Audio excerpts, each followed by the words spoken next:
ಪ್ರೀತಿಯ ಚಪ್ಪಾಳೆಯೊಂದಿಗೆ ಸರ್ಕಾರಿ ಶಾಲಾ ಮಕ್ಕಳಿಗೆ ಕಾರ್ಯಕ್ರಮವನ್ನು ಉದ್ಘಾಟನೆಗೊಳ್ತಾ ಒಂದು ವಿನೂತನವಾದಂಥ ಉದ್ಘಾಟನೆಗೆ ಚಾಲನೆ ನೀಡಿದ ಎಲ್ಲ ಗಣ್ಯಮಾನರಿಗೆ ಧನ್ಯವಾದ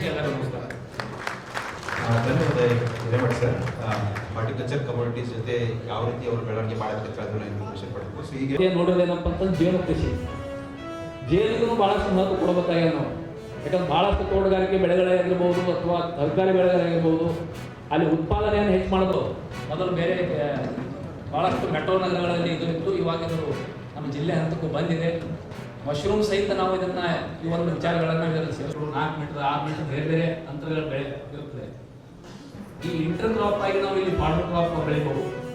ಬೆಳೆ ಏನು ಇಂಟರ್ ಮಾನ್ಯರನ್ನ ನಾನು BLD ಸಂಸ್ಥೆ, ಕೃಷಿ ಕಲ್ಪ ಫೌಂಡೇಶನ್ ಮತ್ತು ಅಕ್ಷಯ್ ಕಲ್ಪ ಫೌಂಡೇಶನ್ ಪರವಾಗಿ ಅವರಿಗೆ ತುಂಬಿರದ ಅವರ ಮುಖ್ಯವಾದಂಥ ಸಂದೇಶ ಇತ್ತು. ಅದನ್ನು ನಾವು ಬರೀ ಪ್ರಸಾರ ಮಾಡೋದಷ್ಟೇ ಅಲ್ಲ, ಅದನ್ನು ಪಾಲನೆ ಮಾಡಬೇಕಂತ ಒಂದು ಪ್ರಯತ್ನವನ್ನು ಮಾಡೋದನ್ನು ಮಾತನ್ನು ಹೇಳಿ ಇವತ್ತು ರಾಜ್ಯದಲ್ಲಿ ನಮ್ಮ ಮುಖ್ಯಮಂತ್ರಿಗಳಾದ ಶ್ರೀ ಸಿದ್ದರಾಮಯ್ಯ ನೇತೃತ್ವದಲ್ಲಿ ನಮ್ಮ ಸರ್ಕಾರ ಇವತ್ತು ಬಡವರ ಪರವಾಗಿ, ರೈತರ ಪರವಾಗಿ, ಎಲ್ಲ ವರ್ಗದ ಜಾತಿಯ ಜನರ ಪರವಾಗಿ ಇವತ್ತು ಅತ್ಯಂತ ಬದ್ಧತೆಯಿಂದ, ಕಾಳಜಿಯಿಂದ ಇವತ್ತು ಕಾರ್ಯನಿರ್ವಹಿಸ್ತಾ ಇದೆ.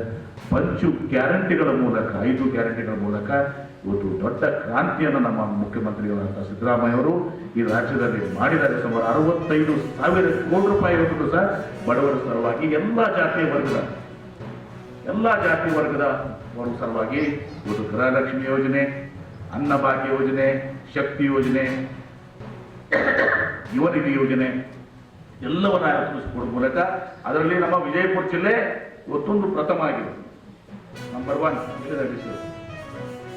ಎಲ್ಲ ಸಹ ನಾವು ವಿಜಯಪುರ ಜಿಲ್ಲೆ ಗ್ಯಾರಂಟಿನಲ್ಲಿ ನಾವು ನಂಬರ್ 1 ಆಗಿದ್ದೀವಿ ಅನ್ನೋ ಮಾತನ್ನ ಸಂದರ್ಭ ಹೇಳಿ, ನಿನ್ನೆನೂ ಕೂಡ ನೋಡಿದ್ರಿ ನಾವು ಕೇಂದ್ರ ಸರ್ಕಾರದ ಜವಾಬ್ದಾರಿ ಆಗಿದಂತ ಈ ಸಕ್ಕರೆ ಹೋರಾಟಗಾರರ ಇದನ್ನು ನೀವು ನೋಡಿದ್ದೀರಿ. ನಿನ್ನೆ FRP ಫಿಕ್ಸ್ ಮಾಡೋದು ಕೇಂದ್ರ ಸರ್ಕಾರ, MSP ಫಿಕ್ಸ್ ಮಾಡುವಂಥದ್ದು ಕೇಂದ್ರ ಸರ್ಕಾರ, ಇಂಪೋರ್ಟ್ ಎಕ್ಸ್ಪೋರ್ಟ್ ಮಾಡೋದು ಕೇಂದ್ರ ಸರ್ಕಾರ, ಎಥನಾಲ್ ಇದು ಮಾಡುವಂಥದ್ದು ಕೇಂದ್ರ ಸರ್ಕಾರ.